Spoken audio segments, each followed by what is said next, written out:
28 డేస్కి సాధారణంగా పీరియడ్స్ రెగ్యులర్గా ఉన్న వాళ్ళకి what are the safe days? So period అన్నది మనకి నార్మల్ హెల్దీగా ఋతుక్రమం ఉంది అంటే 28 రోజులకి రావచ్చు, 30 రోజులకి రావచ్చు, 35 రోజులకి రావచ్చు. ఒక్కొక్కరికి ఒక్కొక్క ప్యాటర్న్ ఉంటుంది. సో 28 రోజులకి ప్రతి నెల పీరియడ్ వస్తున్న వాళ్ళు మనకి 28 రోజులు అంటే ఆ 14వ రోజు అండం విడుదలైన ఒక ముందు 5 రోజులు, తర్వాత 5 రోజులు అన్సేఫ్ పీరియడ్ అని అంటాం. అంటే యూజువల్గా 10 రోజుల నుంచి నెక్స్ట్ 18 రోజుల వరకు is most fertile period. Pregnancy plan చేసుకునే వాళ్ళకి, ప్రెగ్నెన్సీ వద్దు అనుకునే వాళ్ళకి అది అన్సేఫ్ పీరియడ్ అంటాం. అలా కాకుండా నెలసరి వచ్చిన ఫస్ట్ 10 రోజులు, నెలసరి వచ్చిన లాస్ట్ 10 రోజులు అన్నది is safe period for them to have sex. అలానే 10 అన్నది అందరికీ ఒకటే అమౌంట్ కాదు. కొంతమందికి 21 రోజుల పీరియడ్ వస్తుంది.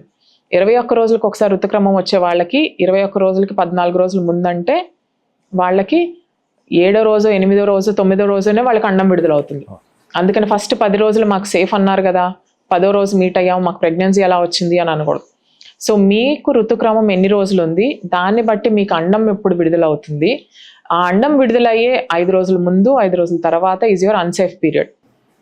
ఆ మిగిలిన డేస్ అన్నది యూజువల్లీ సేఫ్ పీరియడ్. కానీ ఆ సేఫ్ పీరియడ్ ఇలా న్యాచురల్ మెథడ్స్ ఫాలో అయ్యే వాళ్ళకి the protection rate is only మనం 70 to 80% అని అంటాం.